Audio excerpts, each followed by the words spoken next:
It's Chuck here, and welcome to Diecast Breakdown. This is another one of our pre-recorded series, and it's a great one. We've got Chris from SK75 Works joining us from the UK to talk about how he got into the hobby of diecast, started a YouTube channel that has gained thousands of followers, and is now doing diecast as his hobby full-time. And it literally is putting food on his table. It's a really fascinating story. He's a really cool guy. He shares a lot of his insights and how he does his amazing customs. There's a lot of really great information here, so be sure to stick around and watch the whole thing. Thank you to everyone who has subscribed, liked these videos, shared, and supported us on Patreon or become a member. That means a lot, and we will talk a little bit more about how you can do that at the end of the episode. Until then, sit back, relax, and enjoy this amazing interview with Chris from SK75 Works. You're watching Diecast Breakdown with Chuck Ellis, David Johns, and Mark McHotwheel. So sit back, strap in, and hang on. The breakdown starts now. All right, well, we are super excited today. I have been waiting literally months. We've all been waiting literally months to do this interview, and the internet gods have smiled upon us. And we have Chris of SK75 Works in our virtual studio, as it were. Chris, so good to have you on the show. Thanks for joining us today. Thank you for inviting me on. I know I think it's been longer than months, actually. I think the first time I tried it's been a year, yeah.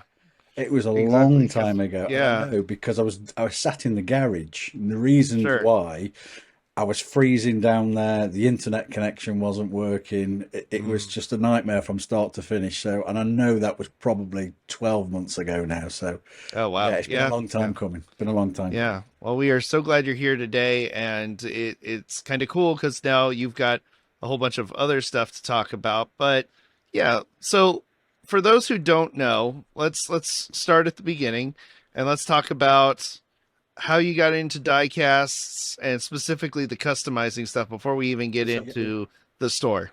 Okay. Well, if ever go way, way, way back to the start, the diecast, they were the Xbox of my era. I mean, it was the late 70s, early 80s. So I always had these little cars. If it wasn't a diecast, it was Evel Knievel.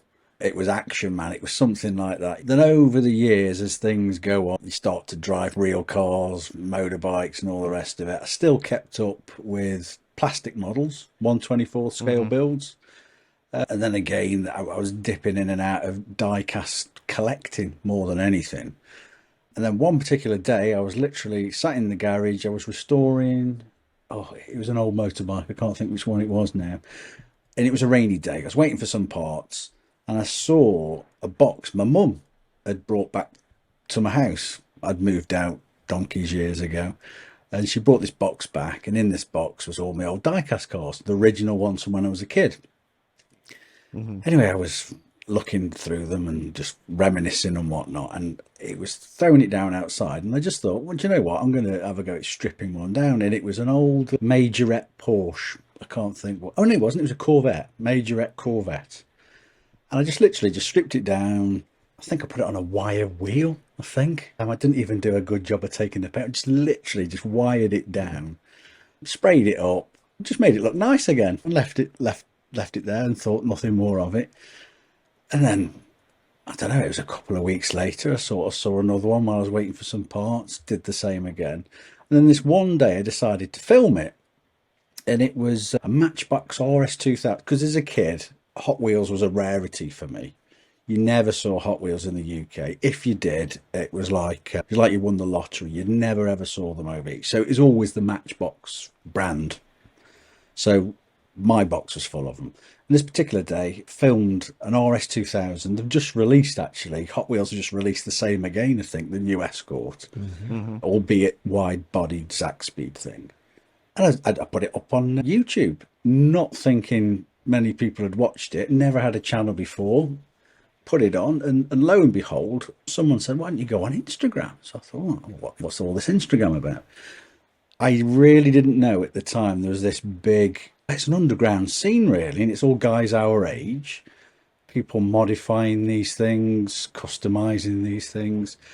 Again, there was lots of different YouTube channels I'd never even looked at or seen, and all of a sudden, I was just started getting these messages, and yeah, that was really how it all started, and that was probably 4 years ago, maybe. So up until 4 years ago, I was always. I say I wasn't a collect. I say I wasn't a collector. However, again, if I sort of wind back a little bit further than that, say, well, it was my 20th wedding anniversary yesterday, and Congratulations. Yeah, congrats. thank you. Yeah, yeah, quite a milestone. Yeah. When we got our first house, this is how rare Hot Wheels still were. You'd go along over here. We've got Tesco's. It's like a Walmart.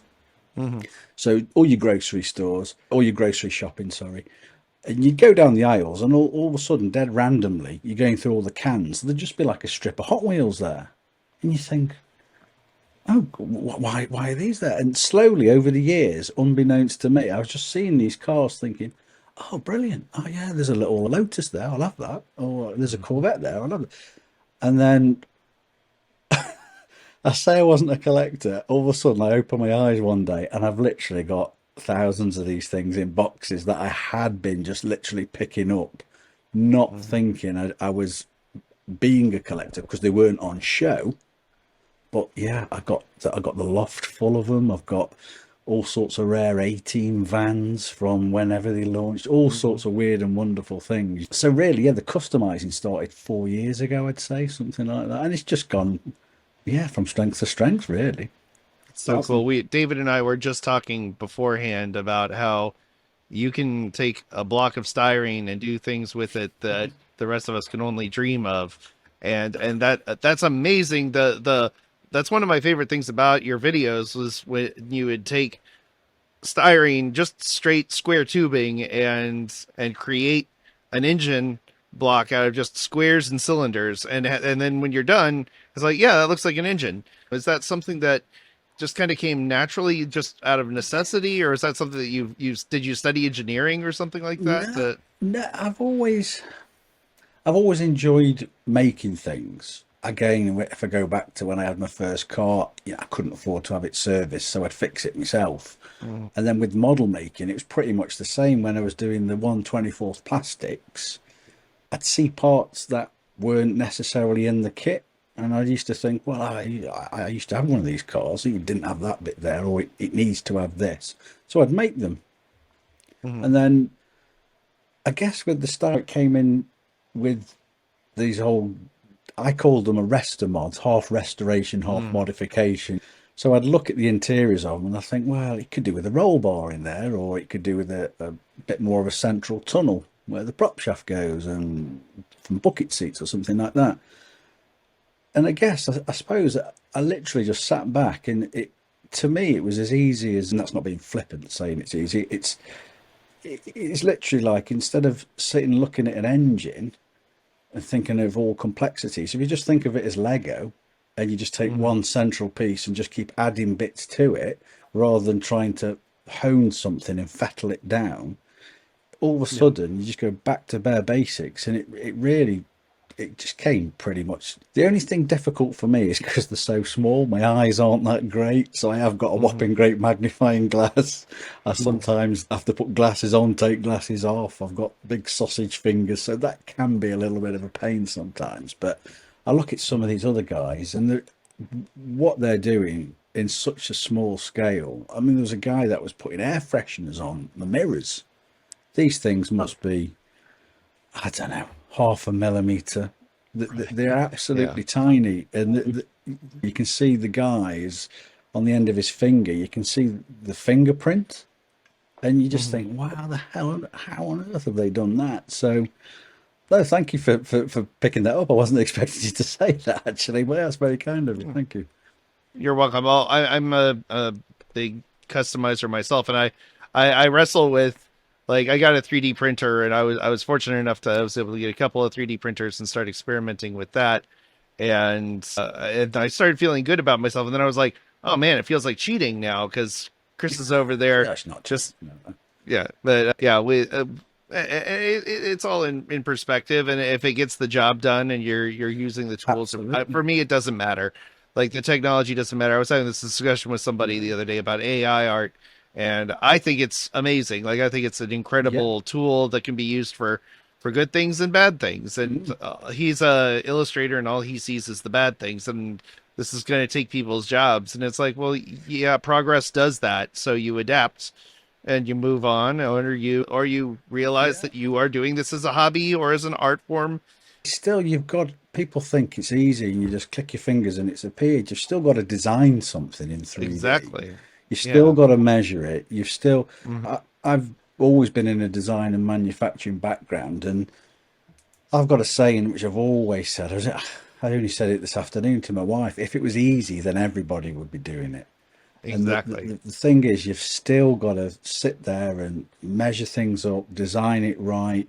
Mhm. I mean, I don't dabble in 3D printing because I just know it's another headache. I know it isn't easy. You've got to dial in the right amount of heat, speed, That part is a all huge manner of pain. things. Exactly. And Huge I pain. know people that have bought these things and think it's easy, think they're going to make $1 million.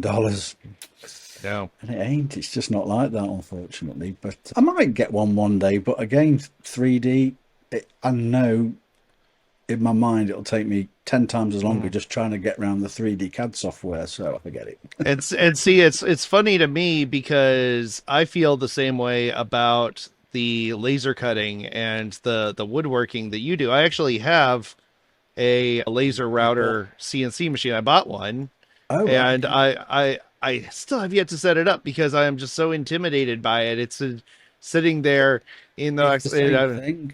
It's the you know same thing. Is once you get the right balance of power and speed, yeah. it'll work a breeze. All I will say is my first laser, it was a Chinese K40 one. You get quite cheap on Amazon and on Hmm. eBay and whatnot. And you'll spend the same amount again just to get the right mirrors and the right Yeah. bed. But once you've got it up and running, they really do go like clockwork. They are Oh, pretty that's straightforward good to to know. run, but you just have to double the price of it, really. I've learned that too, having built a car myself, a full-size car from the ground up. You learn, okay, well, you take this budget and what you think it's going to Yeah, cost, and then you double it, and that's then right. you probably add another 50% on top of that because there's going to be, and if you don't pay for the good parts now, you're going to pay for them later when you buy them again. Oh, Uh, yeah, and yeah. yeah, so that's good to know. And speaking of, so you've done something pretty cool, which was you took your hobby and then you expanded it into your decal printing and then Yes. your garage Decals. series. Yeah. So I would love to hear more about that because you're one of the few people that does these really great 164 decal sets Oh, thank and you. the amazing garages as well. Again, this was something that was born out of. In fact, it has changed quite a bit. So I'm glad you've asked me that, because when I started doing them, it was born off the back of the Instagram and the YouTube videos. People had seen some of the decal. Well, here's the thing: I get a lot of abuse on my YouTube channel for my pronunciation of this. How do you say the word decal? Decal. And you Right. Well, say I say decal. Decal. people say decal. I say decal. So then all sorts of people give me all sorts of my other foot. Yeah, So, nobody say the says V. You say decal, but tomato, I say tomato. yeah, that's amazing. Yeah, it's an interesting one. But anyway, so I say decal. Anyway, decal. That's it. Yeah. Yeah, just Uh, get both of them wrong. Why not? Transfers. Yeah. Somebody just asked me once. I'd done one of the. I can't remember which livery it was, but would I sell them one? So yeah, I said I can do that for you, no problem. Then somebody else asked, and somebody else asked. So I thought, rather than do a half-hearted attempt, I just set up a website and started selling the decal sheets, basically. And I've never run into any trouble or anything with it. It's all been completely fine. I started expanding on it and expanding on it again through the videos. I started to do some little diorama scenes with the laser, some of the scratch building stuff. Again, somebody asked me for it, so I thought, oh, I wonder if I could start selling these. So I did, started selling them. So I kept invested in machine. In fact, just this over here in the corner there, I've just bought a UV printer. So now I'll show you these actually. I don't know if you can see these. I can start making UV printed display cases, so it's all a bit more sort of photorealistic, because what's happened now, It's cool. so you get like the real brickwork and whatever. Yeah. What's happened this last 2 or 3 years is I've seen it from my perspective and what people were asking for, but within the diecast community, a lot of them are collectors and they don't like building. They might like doing some minor customization, but when it comes to actually the garage series, a lot of people were coming to me saying, would I build them for them? Could I do this with them? And it was just going to take too long. So I decided, well, I'll get this UV printer and I'll start actually doing them as a ready built one, because in the kit world, in the 124th series and even the 143rd, because you can get kits with them, people like to build. But with the diecast collectors, there's been a bit of a flip this last 3 years or so.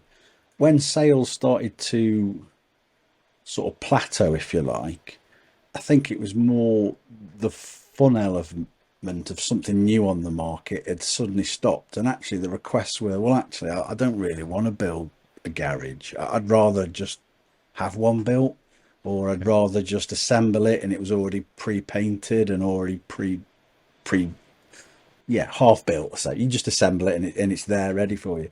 So that's what I started to do, and I started off basically doing like a skin, so doing photorealistic print offs, and then you assemble them and stick them yourself. But again, that was still a little bit of a bridge too far for some people. They didn't want that. They still wanted it. I just want to slot it together, mate, and just display it and leave it at that. So hence I bought this new printer now. So I'm going that route. So I do this full time now.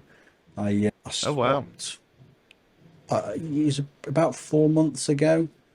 I come to realise that after all this that's happened with COVID and everything, in the corporate world, no one gives a monkey's about you. No one really cares. So I just thought, I've been working my backside off, I've had really good jobs, and I rose really well doing what I did.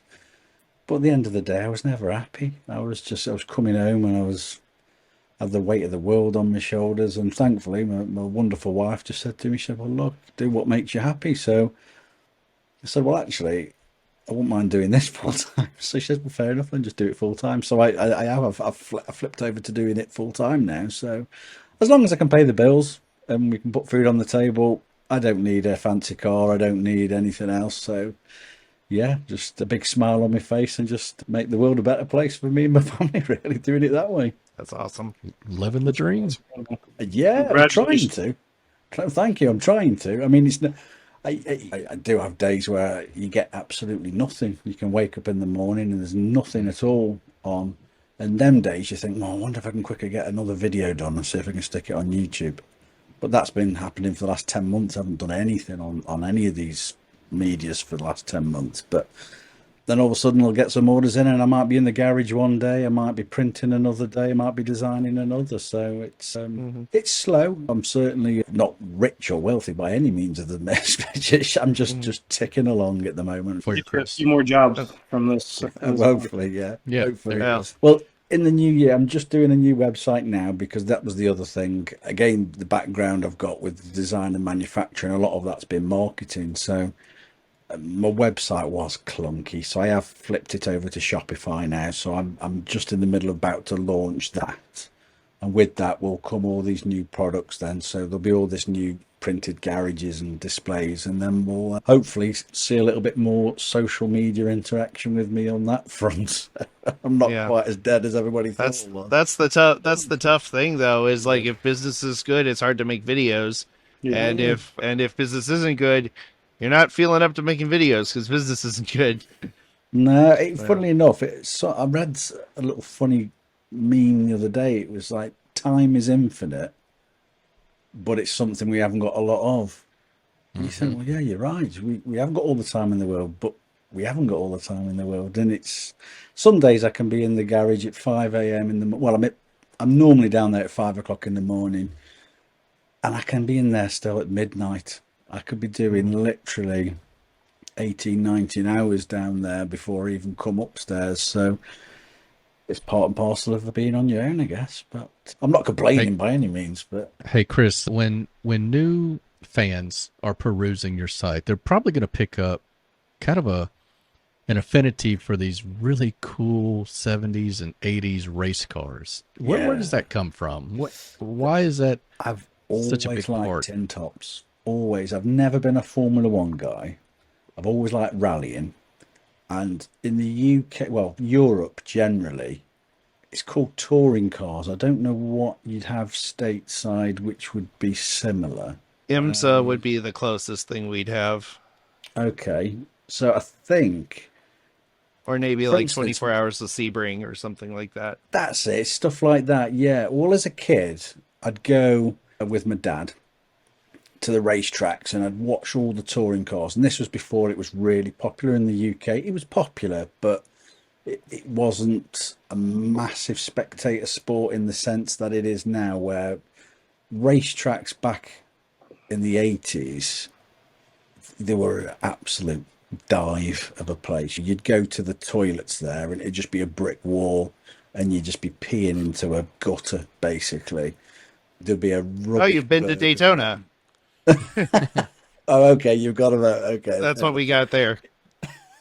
But it's a bit like all these other major sports. A lot of money was thrown at it, and nowadays the racetracks, they're not standing idle anymore. People are doing track days on days when there isn't any race series on.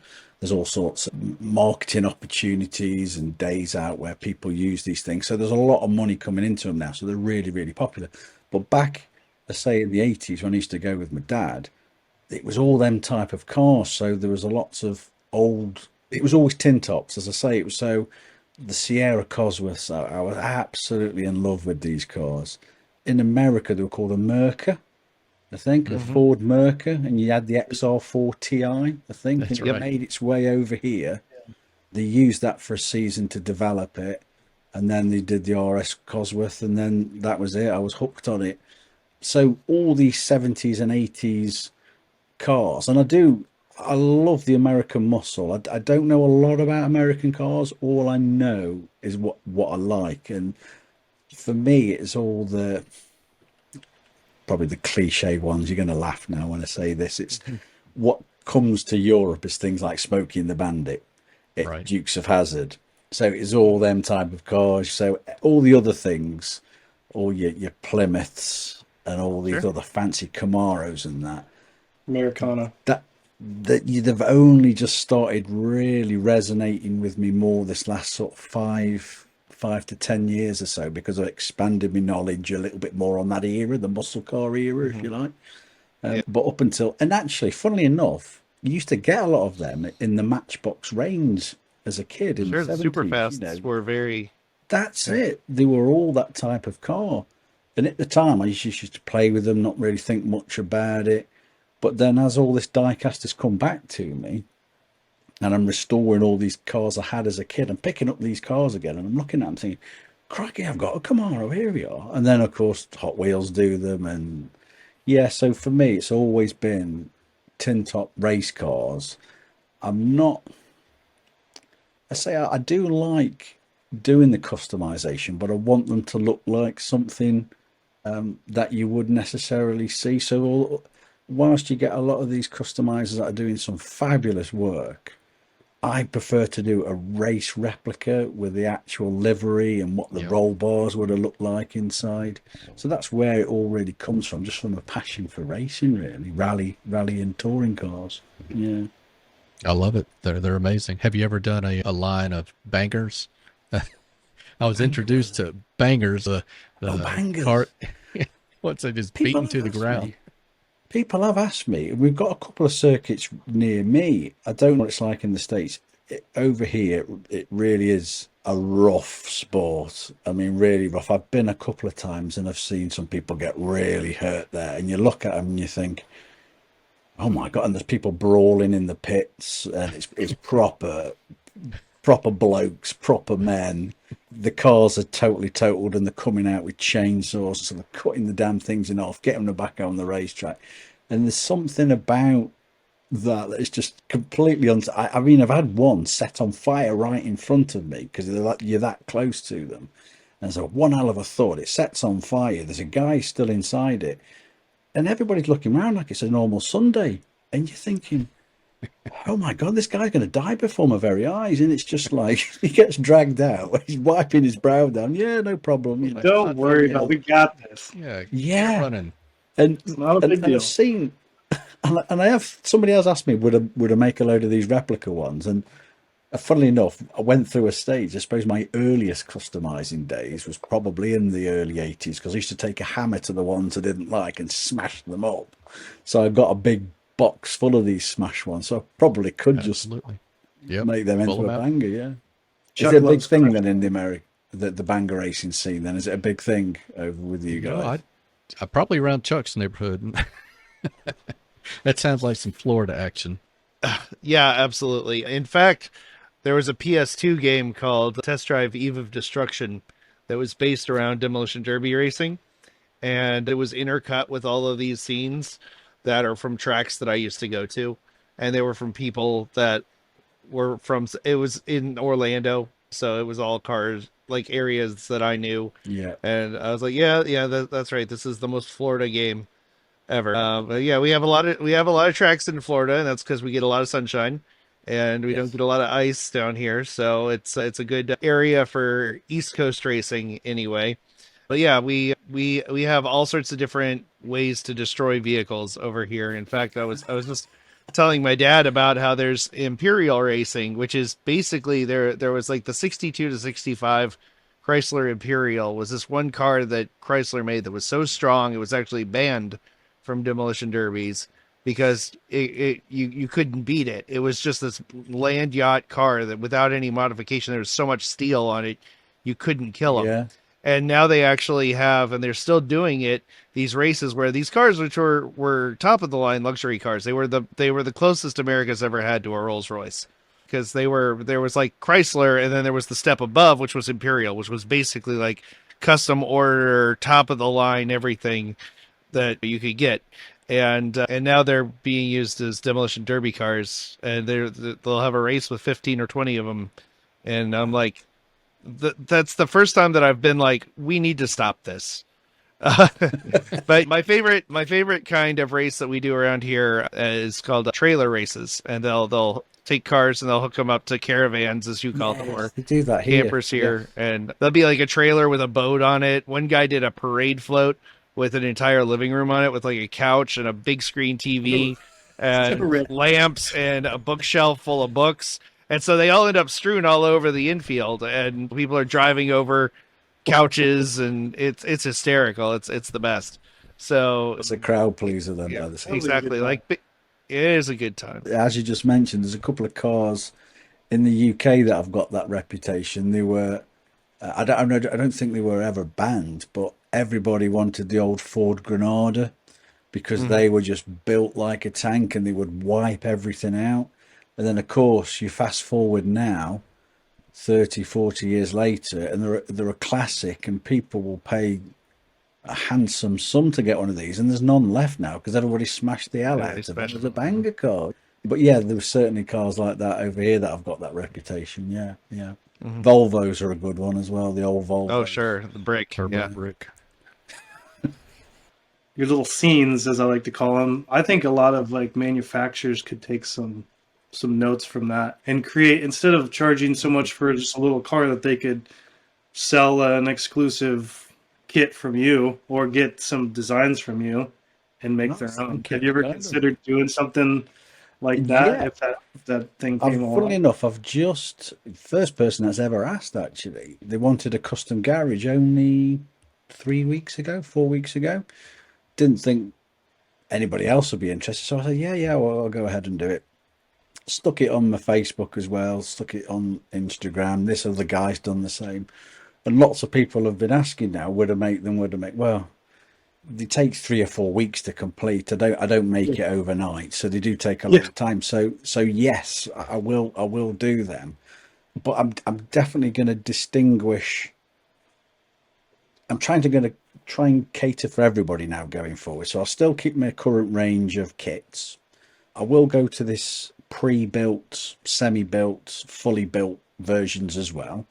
But then I'm going to go. I don't want to call it a premium set because then it looks like I haven't been bothered with what I've done in the past. But just as you said, Mark, a little bit more detail. So, for instance, the ones I've done for myself personally, which are sort of up here somewhere, they've got. I've put like little wiring in the wall so it looks like there's light switches on the walls and stuff like that, and air lines for the compressors and stuff. And it's not necessarily hard to do. What I'm trying to do is make sure what the customer's going to get, it's not necessarily going to be complicated for them, but I want it to be good enough that it doesn't look like it's been thrown together as a craft project for somebody. I pride myself on how the kits are packaged, the instructions that I do, and I want it to go together seamlessly and not spend a lot of time thinking that people are going to pick it up and know how it goes together, but I've got it all right. And I like to do that right first time. I don't want to put something to market and then they'll get it and go, oh God, how does this go together? Or do you know what I mean, Mark? I just want them to get it just right. So yeah, I am going to start taking it up a notch, if you like, and but distinguish the ranges that I'm going to start putting out there.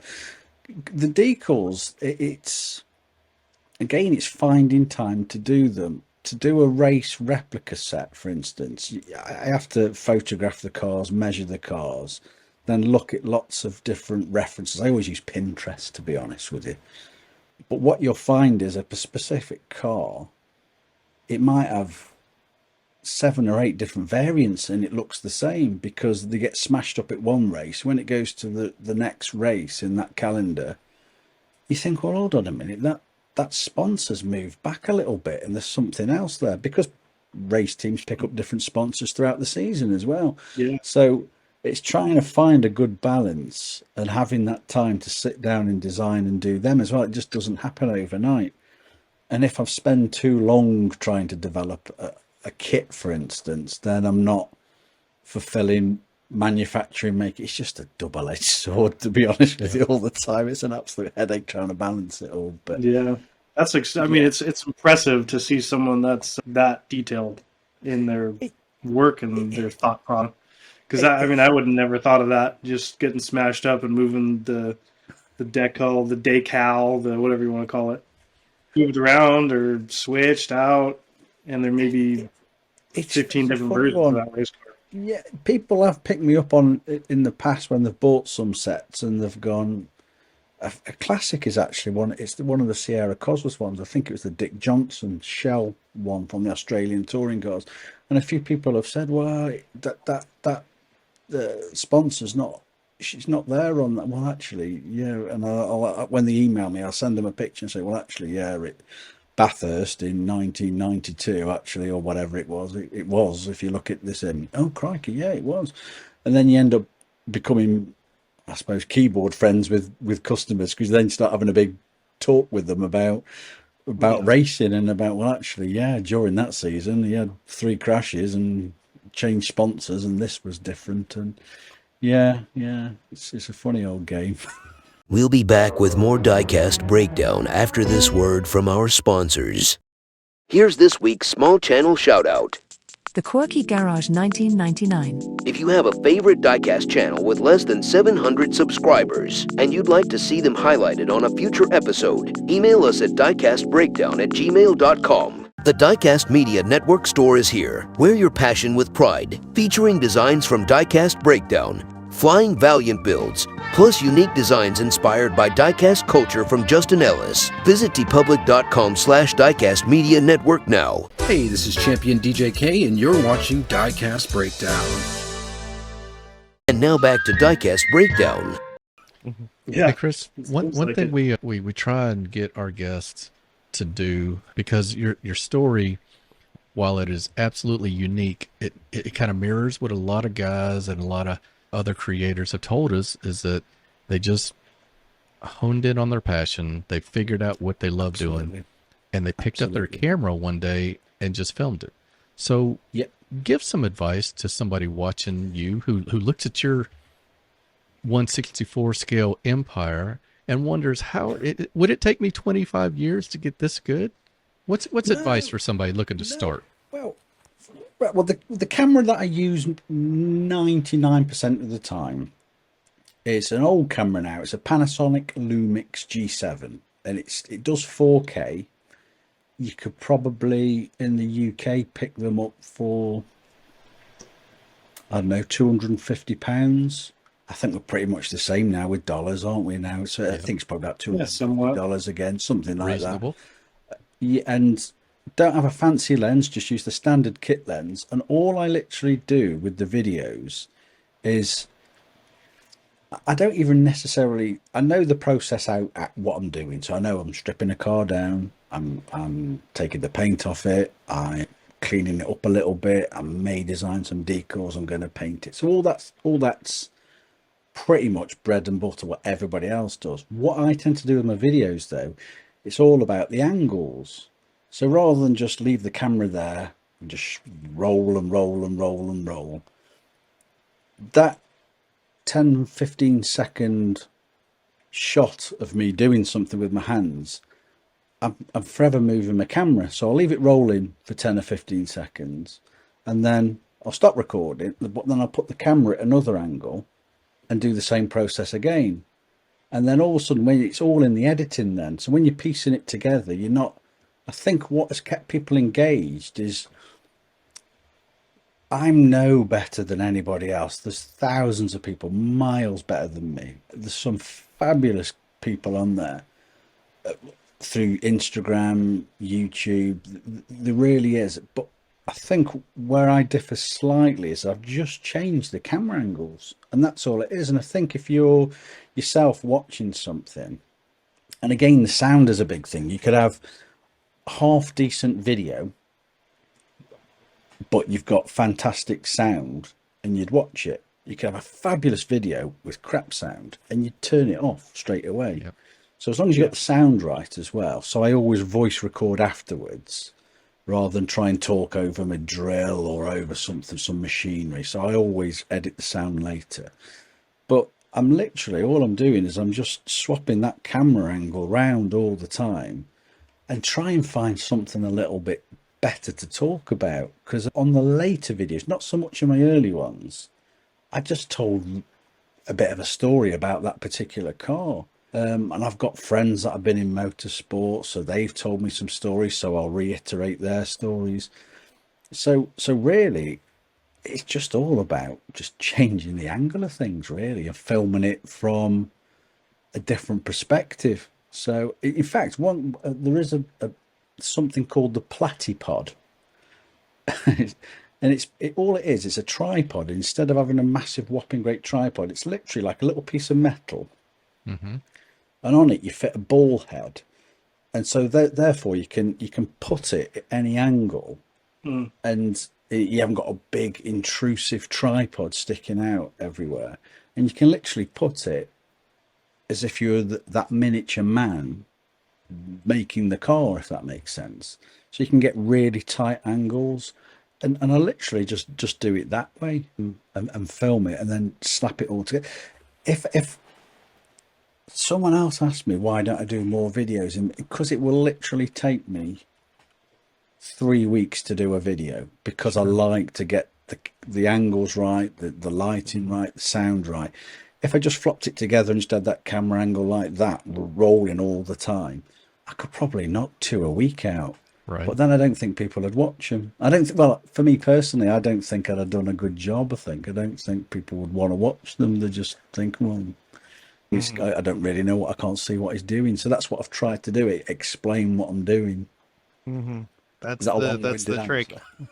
Yeah, I would. Well, yeah, yeah. I would watch it. I always like to say you never really finish a video, you just abandon it.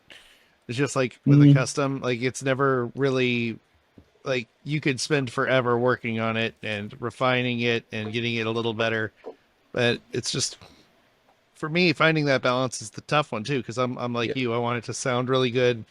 I want it to look really good. Yeah, absolutely. Absolutely. And it's so hard to go, all right, stop.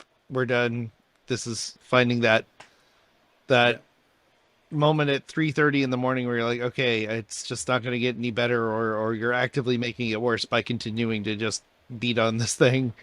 Kept the same format since day one. Since that very first video, I've kept that same format. I might have changed the graphics here and there, but I've often thought, well, to speed it up then, could I keep the camera angles and do all that, but then just don't talk and just have like closed captions coming up with music over the top? But then I think, well, no, I'm sort of drifting away a little bit, because then I won't be really telling who's watching it, how I'm doing it and what I'm doing. So yeah, in an ideal world, I'd do a lot more videos, because I do enjoy doing them as well. And I think there is an algorithm going on with YouTube as well. So if about halfway through, I would get regular people watching and regular comments, and then towards the end, because there were literally months in between doing each one, you sort of fell off that little algorithm a bit, and not many people were watching them anymore. So I thought maybe it's time to stop. You gotta keep the voice, because if I know anything about the American market, the English accent is we will buy anything from someone with an English accent. Really? Why do you think people watch soccer over here? Arlo White. That's why. I hate football. I hate soccer. I prefer there to be narration and stuff in the videos, because it's about sharing that passion in that moment with somebody. And we interviewed Yogi, Jakarta Diecast Project, who everybody knows. Awesome dude, and I get why he doesn't talk, because, he doesn't speak English as well as his wife does, and you could argue he doesn't need to speak any English, but he doesn't. He doesn't, because his work speaks for itself. Absolutely. So he's like kind of the exception to the rule. But it was so much better for me to actually finally meet him and talk to him and see his face light up when he talks about the cars. And I'm with you. I've thought about doing the same thing with my builds, and I decided I would rather do a much slower release schedule, and then I've kind of supplemented the builds. But that's one of the reasons why this show exists, is because I was like, it takes so long to do a build, and I don't want to dip out of the diecast culture, because I'm so busy sweating over the builds. So it kind of just came about because Mark started doing his podcast, and I was like, that's a great idea. And then what if we got 3 of us together that we could get, that had enough connections that we could start getting this going. And thank you very much. And and broadcasting and marketing is a passion of mine. I come from a design and marketing background myself. So for me, it's a way to scratch another passion of mine, which is broadcasting and production, and do it in a way that takes a whole lot less time than building a custom, even though it's considerably more complex on the video side. But yeah, so I would say I understand the thing. I hope you do continue to make videos, and I look forward to more of them. I definitely will. It's everything you've just said, and a bit of what I said before. If I concentrate too much on doing the videos, then I'm completely missing creating a new product for something that I want to put out to market, or actually making the orders themselves, and vice versa. I start doing that, and then I think, I need to start a video. But I've been thinking about that for literally 10 months. I think it was February the last time I ever did one. So I need. It's very important I do it, because that is my only marketing. I've never advertised once. I've never done any paid. One thing I should really look at doing, though, is doing some sort of collaboration with other people, I guess. But the videos and the Instagram are very important, because without them, I wouldn't have even sold or done any of this. And whenever I've come up with a new idea, I do tend. I did, should have said, try to incorporate into the video I was doing, or the Instagram post I was doing, and that was the springboard for it to start selling.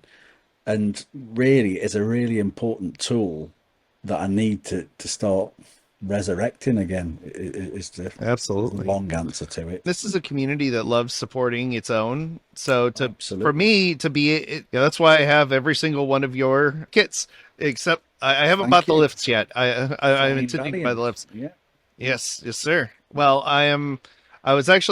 we were talking, David and I were talking about how if you could just get like better like distribution stateside, your stuff would sell incredibly well. It's just we overcoming that shipping obstacle, because last time I bought from you, I think I paid the same in shipping almost as I did in the kits that I bought. It changes a lot, and what I Yeah. tend to, well, what don't I always do is if it changes that bad and on that day I ship it and it's changed, I always refund somebody.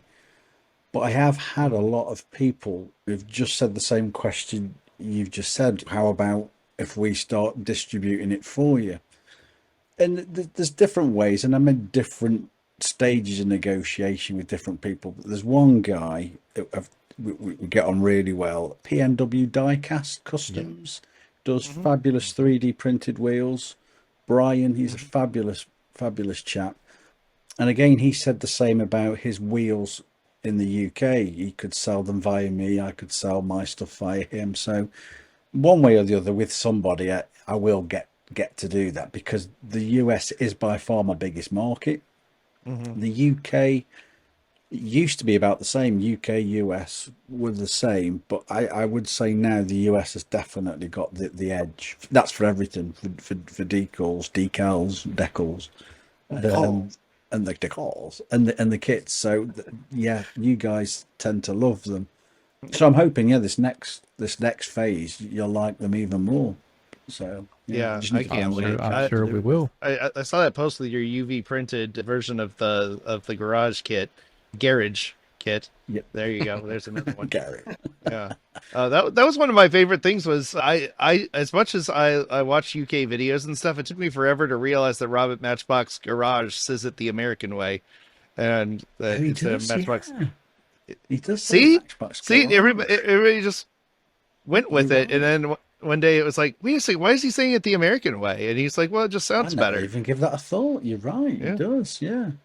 How weird. Yeah. I never give that a thought. I tell you one thing Yeah. I did do at the weekend. I went to there's a lot of toy collectors fairs in the UK, and there's all sorts of memorabilia and stuff. So Sure. diecast has become a real big part of it. So I'm going to start going there and selling my stuff there. But while That's I a was great there, I idea. picked up. It was. Do you have Scale X trick in the US? We know what it is. Yeah, Yeah. we have them here. The Auto World does them mostly now, but there's Okay. Tyco is what we had over here during Tyco, kind of like that's it. that was the big one for not the big professional guys, but like the hobbyists and the kids at home. We all had Tyco, but we knew what Scale Electrics was because that was just the UK equivalent. Well, what I saw was it was $15. They did, and I didn't know they did them, a 1/64 set. So I've picked it up. So I brought it home. You can take the bodies off. I can put one of my detailed die casts on the top of it. And so around my little stand, I'm going to have a little miniature raceway. So obviously it'll attract people. So I'm not just, hopefully they'll see like a little racetrack with these cars going around. And then they'll have all my buildings and all my decals to sell. So hopefully, yeah, I just didn't know if you guys had them or not. So Yeah, I might start doing that. they're not as popular over here. Auto World, well, the guys at Round 2 are trying to bring it back. In fact, they actually just did another partnership with Hot Wheels to do slot car versions of the Candy Striper and the Snake and Mongoose dragsters and stuff like that, because it's weird because technically Auto World is sort of competition to Hot Wheels, but at the same time they also do slot cars, and Hot Wheels says they have no interest in doing slot cars. Although I did see at one of our little convenience stores had a Hot Wheels themed slot car track that was like a little travel one, but it was like a little battery powered goofy thing. It was not anything serious. Gosh, one of these days, once I get my shop set up here, I'm going to have you make me a replica of my shop and cars in there and stuff like that. So I'll let you get caught up on some things first. Chris, I'm going to put you on the spot without any forewarning. Favorite Matchbox casting of all time? I'm curious. Easy RS 2000. That one. Oh no, no, no, no, no, no, no, no. Let me just wind that back. Let me pull that back. Oh. It's actually the Smokey and the Bandit one, the Trans Am. Yep. That was in my pocket everywhere I went. And wherever I was, whether I went to my grandparents' house, my aunties and uncles' house, I had this in my pocket and I'd be replicating Burt Reynolds wherever he went. And I've still got that. It's probably somewhere behind me. I've kept it to this day with all the scratches. I'm never going to restore that one. So that is Yeah. my favourite by a long shot. And you actually did a time machine, a Smokey and the Bandit time That's machine. it. That's it. Time Bandit. Time Bandit. Yeah, yeah, that's Is that this- behind me as well. Is that the one you were talking about just a second ago? That one? Is that your Yes, Matchbox? that was one? it. Okay. That's the first video I did with that exactly that color actually. And that was my first Yeah, I YouTube remember seeing video. that. Yeah, Yeah, they were really That's a cool popular one. cars. I mean, Ford's always been a massive sure. popular over here. And the ironic thing about Ford, the racing brands, the RS 2000s, RS Cosworths, at the time, if you look at a Bentley or a Rolls Royce, back in them days, they were 50, 60,000 pounds. And an Escort and a Sierra was probably 15 grand, 10 grand, something like that. Now, a Bentley and a Rolls Royce is worth 5 grand, 4 grand. But Sierra Cosworth, Escort Cosworth, they're £100,000 now. It's the absolute Sure. reverse. People love the performance, Ford performance. There's a meme going around now from the first Fast and the Furious where they pull up in the Supra next to the guy in the Ferrari, and they're like they made some joke in the movie about how the Ferrari is so much more expensive than this Mark IV Supra, and now that Supra would be like consider like twice as expensive as that, Yeah. you know, Because isn't it? Yeah. as the Ferrari would be worth now. But yeah, that's funny. So Yeah, a lot of these cars were in my grasp as well all those years ago, and they Sure. popped up. And at the time, I had something else, and I thought, sure. nah, there's something Yeah. better than them now. But now, Women, had a- women always have the guy that got away, and for us, the guys, it's the car that car. got away. absolutely, absolutely. That's why I still have my first car. I had so many people tell me, "Oh man, I'd give anything to have my first car again." And so I've kept my 64 Valiant for 25 years now. Wow. And yeah, that's where Flying Valiant comes from. Is that car? Excellent. Yeah. Oh, well And thank you. And that was why I built model cars before 124, 125th scale, and then I stopped because I wanted to build a big car, and I wanted to do that one. I wanted to strip it down completely to the shell, absolutely no fasteners on it, rebuild the entire car from scratch, so I could say I built a car. And I did it. It took almost 7 years, but I did it. And and then I drove it to Pennsylvania, which was over 900 miles away, and got a Judge's Choice Award, and ended up getting the car featured in CarCraft. And yeah, so you can actually the article's on Motor Trend now. You can see it on their site, but it's really cool. Like, Okay. yeah, I'll send you the link. Brilliant. But yeah, I'll sign the URL. Yeah, but yeah, but that's what it is. It's about the passion for the vehicles, the stories, the memories, Absolutely. and I'm right there with you. I can't think of we had a 67 Dodge Charger with a 440 in it that would burn rubber the entire length of a parking lot if you put it in first gear. And we got it for $2,000 and we sold it for $2,000. And I remember turning down a 69 Roadrunner with a 440 that was $1,500 because I was like, nah, I'm going to work on my Valiant. And that car would now be worth $75,000-$80,000. Amazing. Over here, there doesn't seem to be any rhyme or reason as to what the next big thing is. And you Sure. look at some cars and you think, really?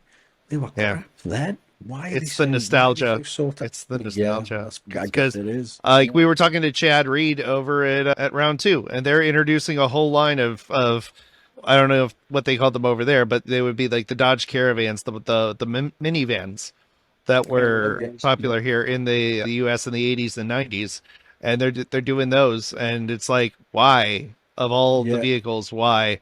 He's like, people wanted them. They were asking for them because that's what they grew up in. One of the reasons why I got back into diecast collecting was actually Auto World had a 1976 Buick Estate wagon in like the seafoam blue, and I was like, that's my grandpa's car. Like, that's exactly my grandpa's car. I've got to have that. And It's nostalgia, yeah, absolutely. it's nostalgia. It's chasing that dragon of what was, what could have been, and then finally being old enough and rich enough to do it. And unfortunately, that means it's driving the prices of everything way up.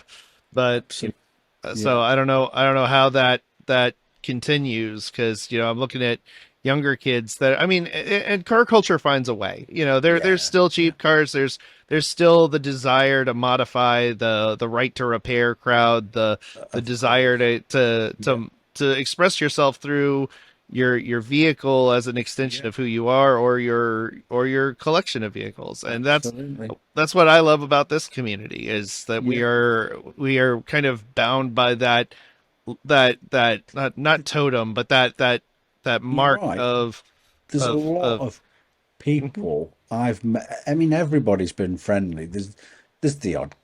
You can get 100 comments on a YouTube video, and 99% of them, or 99 of them, all saying yeah. But then there's the one guy that says something, and it's easy. And I think this is what helps with age. If you were, say, my son's age doing this, I never wanted to do. He tells his friends that I do YouTube, and I'm like, Max, I don't do YouTube. I just happen to make a couple of videos. I don't make out as if I'm a YouTuber, because I'm not. And he goes, yeah, but you are. Yeah, but you are. But my point is, if you're younger, you could take that one person and it destroys your day, and and it can really send you down. But I think with age, you sort of get to that thing. Oh, yeah, whatever. It's just one person at a night. I want to forget it. It doesn't matter. And on you go. But this whole community, this diecast, everybody, there's no right or wrong way to do any of it. And you just look at some people and you think, crikey, that's a really good way he's done that. That's absolutely fantastic. I love his thought process. I've loved how he's built it. And then you look at other people, and they've had a go, and then you look at some of the comments on Instagram, and you look at again on YouTube, and whether they're just starting out, whether they've been doing it a while or whatever, and you look at some of the comments and you think, oh, hold on a minute, that guy, that kid's, he's having a go at this. It's his. It doesn't matter how good you think it is. There's never going to be another one of them. That is completely unique. So it may not be to your taste, it may not be finished impeccable, whatever it is. But that car is completely unique now, and it's his interpretation of it. So when I see a couple of these little comments of other people, I don't get involved with keyboard warriors or any nasty comments. I try to put a nice little shot across the brow and put a nice little comment in saying, I love what you've done there. I love the creativity you've put into that. Great wheel choice. I love the paint colour. I love how you've modified that, and try and quickly scupper it round, because I noticed a lot of people are quick to sometimes. It's the whole faceless approach to keyboard comments, isn't it? Really, but I'm a big advocate of. A bit like why I've left my job and I'm doing this now, the well-being, the mental health with everybody. People can get really affected by negative little comments, and I think it's important you put people on a pedestal, or give some people encouragement along the way, if that makes sense. And I'd rather somebody go away with a happy comment or go to sleep with a happy comment than sit there thinking, God, yeah, and be just really affected by something that they're just doing the hobby and having a bit of fun, if that makes sense. Cost us nothing to be kind. You can either build people up or you can tear them down with your words. Yeah, it is, and it can be an evil little world. And what I do love about this little hobby is it is all ages. There is a lot our age doing this, but it is an escape from the real world, and that is ultimately what the benefit of this is to me and other people I've spoken to, really, because you can forget about the real world just for a little bit. But then I've taken a step back now and again, because family life is more important. Your children, your wife, your parents, they're not getting any younger. So I've taken steps back myself, because I think at the end of the day they are only little toy cars. So I'll do something, I'll make sure everybody's all right again. I can always come back to this. I'm just fortunate now, this last 4 or 5 months, that I've now turned it properly now into a full-time thing. That's because so it cool. literally is putting food on the table. So when I do an order, I will literally write on that order a handwritten note to everybody, just thanking them, really, because I'm not just trying to make a little quick buck out of this, and it's just a little bit of pocket money in there. It literally is putting a Christmas dinner on the table for the family. So I've got to be thankful to people. So put a smile on somebody else's face, and yeah. Well, Chris, we could stay all night and talk with you. I know we've gone way over at this point, so I apologize for that. No, don't apologize, it's fine. But yeah, this has been absolutely wonderful. I'm so glad we were finally able to connect and talk. I am too. And I am too. Thank yeah, you. and hopefully we'll be doing this again very soon. We'll stay in touch because I love being able to cross the pond and connect with our friends over there. There's a lot of really cool stuff that's being done in England that's not being done over here, and vice versa. Vice versa, And yeah. or I should say, done in the UK and it's not done over here, and vice versa, because there's folks all over the whatever it's called, the British Isles. I once had to pull up a whole diagram to be like, okay, what's England? What's the UK? What are the British Isles? What is where does Ireland come in? Where does Northern Ireland come in? What the hell is Wales? Oh, yeah. All right, Chris. Well, it's been a delight. We will be sure to tell everybody to check out sk75works.co.uk. Yes. Yes. Correct. There's Yes. sk75works.co.uk, yeah. Yes, absolutely. And we'll have the link to that in the description for both the audio and video versions. Go check it out. Invest in some amazing art and support this creator that is doing some awesome stuff in our community. Really. And I'm probably going to have to pick up a couple of more now that I've talked to you, because I've done a few unboxing videos, and I want to get some of these UV printed ones now. Well, what I'll do is I'll ping you across a discount code to put on this podcast. Shucks. So that'd be wonderful. Yeah. So anybody can use that discount. That is awesome. Yes. Yeah. Fantastic. Love it. Thank you, Chris. Yes, More than absolutely. All righty. Well, thank you so much. We'll see you again Thank you. soon. Take care. Don't touch that dial. Diecast Breakdown will be right back after these messages. This episode of Diecast Breakdown is brought to you by you. That's right. We are 100% viewer and listener supported, and we are so grateful for those of you who have already supported the podcast and the shows we're planning to add to the Diecast Media Network family. You can find out more about how to support this project by visiting diecastmedianetwork.com or email us about sponsoring an episode at diecastbreakdown@gmail.com. The best way you can support what we're doing right now, though, is to subscribe and share these episodes with your family, friends, and Facebook groups. Anyone you think would enjoy what we're doing. Any extra attention we can get early on will go a huge way in helping this project grow. Thank you so much for sharing this journey with us. Hello, this is Diecast Dude from the Netherlands, and you are watching Diecast Breakdown. This presentation of Diecast Breakdown is brought to you by Twice Diecast and Dotson Man Diecast on YouTube. Please visit their links in the show notes and subscribe to their channels for more epic Diecast content. Alright guys, it's Mad Vision here. You guys are watching Diecast Breakdown. And now, the thrilling conclusion of this week's episode of Diecast Breakdown. Well, that was absolutely worth the wait. Incredible conversation. I'm pretty sure we could have gone another 2 hours geeking out with Chris about diecast. Yeah, great guy, really talented mind, absolutely the kind of people that we need in this hobby to advance it, to make it accessible to others, and to take on those barriers and challenge the question of, will the market be there? And to actually take that leap and go full time. I mean, and Mark, you can speak to that as well, as you've taken your passions and gone full time with that. Yep, sure have. It's a big leap, but it's a good one. What I took away from Chris is he was talking about how he makes his videos, and he's always looking for different angles. And there's just this sense that he wants to make it a little bit better each time. And he has a lot of pride in his work. And if you're a creator and you're looking to get started, like Chuck always says, make your first 100 videos. They're going to be not what you want, not the quality you want, Chris is a perfect example of getting a little bit better each time, but also don't forget to challenge yourself. Make it a little bit more difficult than just slapping together something and throwing it on YouTube. Have a little pride in your work, and the public will absolutely welcome it and latch on to it. And we're here to support you in any way that we can. Sure. And Absolutely.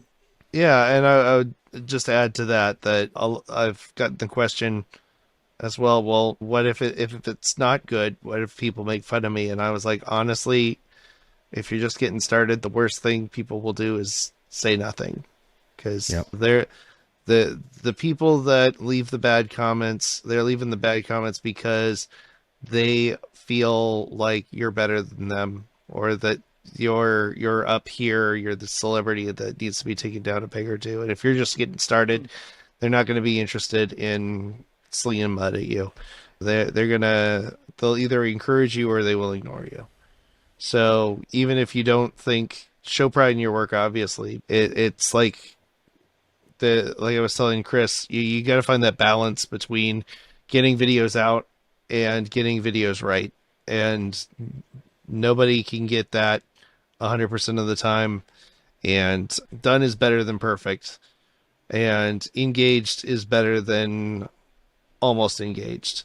So if it means the difference between getting yourself out there and not get yourself out there, let the muscle memory build, let the skills build, and you'll do okay. Yep. So, but yeah, it's super encouraging to see people who love this hobby and have been able to make it into a full-time gig. And like he said, he's not going to be a millionaire off of this thing, but the fact that he can do what he loves means that he can work all day and feel like it's a Saturday. Yeah, never clocked in. It doesn't get much better than that, I think, if it comes to a profession. So, Absolutely. unless your passion is to own a boat, and then you probably do need to own a lot of. Break out another 1,000. Exactly. So, all right, gents. Well, we appreciate you making it to the end of the video. And once again, thank our patrons for making all of this possible. If you want to help us out, you can visit diecastmedianetwork.com or click the little member button down below. And while you're down there, hit that little bell icon so you know when our next episode's coming out. We appreciate you sticking with us and hanging out. And if you get a chance, leave us a 5-star review on Apple Podcasts. That'll really help us out. As always, we want to thank you for coming along with us for the ride. So until next time, stay fresh, cheese bags.